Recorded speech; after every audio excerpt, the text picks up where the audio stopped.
Travel गुरु सत्यमय सगळ्यांचं स्वागत आणि सर्वांना दिवाळीच्या खूप खूप शुभेच्छा. आता आपण आहोत माहीम मच्छिमानगर जवळच्या माहीम बीच जवळ, जिथे हा समुद्र किनारा आहे आणि हीच ती सेल्फ इन ज्या बोटीतून आपण प्रवास करणार आहोत माहीम ते गेटवे ऑफ इंडिया. तयारी चालू आहे बोटीची, जी आता तयार होईल आणि आतमध्ये जाण्याकरता रेडी.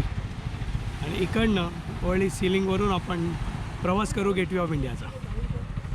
तर पुढची जर्नी तुम्हाला दाखवतो मी कशी असेल. तयारी जोरदार चालू आहे. शिव उभी राहील आणि बोट रेडी होईल प्रवासासाठी. बोट पाण्यात उतरते आणि आम्ही सुद्धा उतरणार आहोत. तशी बोट जाते सेल्फ इन. तर गेटवे ऑफ इंडिया जर्नी सुरू झाली आहे. दादा भाऊ किती वेळ लागेल? 5 वाजतील. 5 वाजतील. सदा टाइम ट्रॅव्हलर हात दाखवतोय.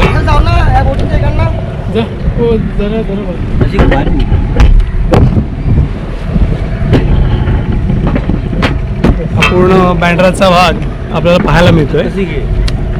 समोर वरळी सीलिंग आणि मुंबई आणि दुपारचे वाजले आहेत 1:45 आणि पूर्ण फॉगी झालेलं आहे पॉल्युशनमुळे. तर या दादाने बोट पार्क केली आहे आणि तो थर्माकोलवरून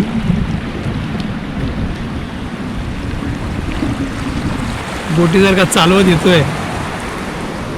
हे सगळे आले मित्रमंडळी पाण्यात जाऊन.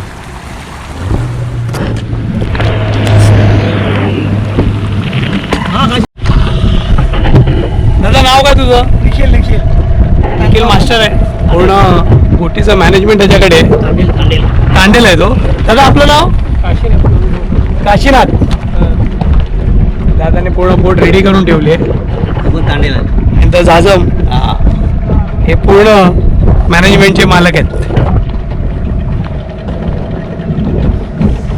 या बोटीला किती वर्ष आली? जवळजवळ 20 वर्ष झाली. 20 वर्षाची बोट आहे ही. आणि अजूनही किती जाऊ शकते लांब? कुठे पण जाऊ शकते. किती लांब म्हणजे? आता आपण गेटवे ऑफ इंडियाला चालू. हा जवळचा पल्ला दिसतोय. सेशेल्स वगैरेला जाऊ शकते बोट. त्याच्यावर बसू? हां ठीक आहे. थोडं बॅलन्स करण्याकरता मला हो हां बोला. इकडनं गोवा, इथून दुबई सेशेल्स बापरे जाऊ शकते. म्हणजे ही बोट 20 वर्ष जुनी आहे पण प्रवासाची ताकद भरपूर आहे. आणि सगळ्या आपल्या कोळी बांधवांच्या बोटी मच्छीमारीसाठी इथे येतात.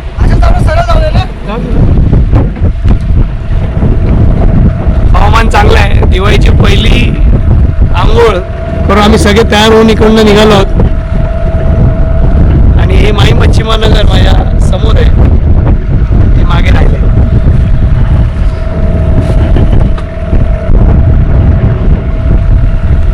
इकडनं वरळी सीलिंग येईल आणि या दुकानमध्ये असलेली मुंबई साऊथ मुंबई.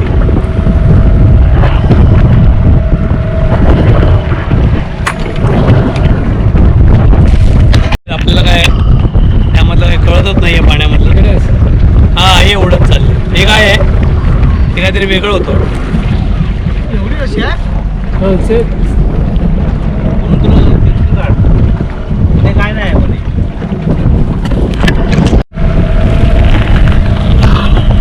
चालू असलेली डेव्हलपमेंट आहे.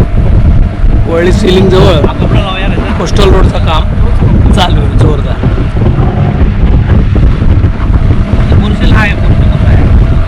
ही आली आपली वरळी सीलिंग. 8 किलोमीटरचा पट्टा आहे.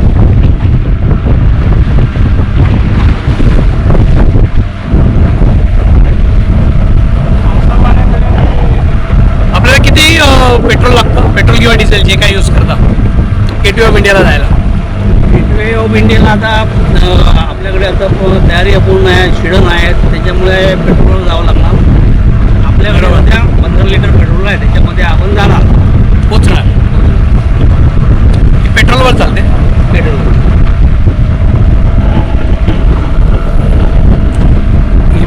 अंडर मेंटेनन्स आहे सेल्फी, काम चालू आहे, पूर्ण झालेलं नाही,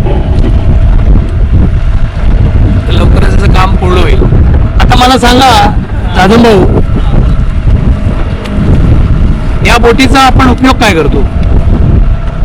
हा बोटीचा आपण ही मोठी स्पर्धात्मक करतो, म्हणजे निम्या स्पर्धा वगैरे होतात त्याच्यामध्ये नेव्ही, आर्मी वगैरे भाग घेतात आणि कस्टम, ओके, मुंबई पेट्रोल असे निम्याळे पाण्याशी संलग्न असलेल्या कंपन्या त्याच्यामध्ये भाग घेतात आणि म्हणजे त्याच्यामध्ये गव्हर्नमेंटच्या ऑथॉरिटीजच भाग घेतात. हा हो, बाकी याचं प्रायव्हेटवाले कोण आहेत काय? नाही, प्रायव्हेटवाले पण आहेत. तर त्यावेळेस तुमची बोटी हा. यूज होते, हो. तर तुम्ही कोणाला देता? कस्टमरला देता? नाही नाही नाही, लेवलला आम्ही देता? करतो आम्ही स्पर्धेला. मी तुम्ही पण नॅशनल पार्टिसिपेट करता? मी नॅशनल लेवलला सिल्वर मेडल घेतलं. अरे वा, नॅशनल लेवल पण नाही, नॅशनलला. अच्छा, क्या बात आहे. तर ते नंतर मग आणि स्पर्धा संपल्यानंतर बोटीचा काय वापर? प्रॅक्टिसला आम्ही कुठे कुठे जातो ओके. त्या ठिकाणी, कारण प्रॅक्टिस केल्याशिवाय शेवटी काय मिळतच नाही ना. राईट. बोट चालवताना दिशा कशी काय कळते? एकतर कंपास मार्फत डोका यंत्र असते, त्याच्यातर्फे आम्हाला दिशा दिसते. आणि दुसरी गोष्ट, आम्ही किनाऱ्यापासून लांब नाही आहेत ना, अच्छा, किनाऱ्यापासून त्यामुळे दिसतं आपल्याला, किनारे हा. दिसतात सगळी. त्याच्यामुळे आपल्याला साऊथ आणि नॉर्थ ते साहजिकच कळतं सूर्यावरून किंवा बरोबर. ह्याला दुसरं एक असं सेलेस्टियल नेव्हिगेशन, म्हणजे सूर्याचं हे बघतात पोझिशन काय आहे, आपल्या बोटीचं पोझिशन बघतात अच्छा, आणि त्याला अँगल करतात आणि त्याचा तिसरा अँगल काढतात. ओके. त्याच्यावरून ते सेलेस्टियल नेव्हिगेशन. सेलेस्टल किंवा मासे बघतोय सहज.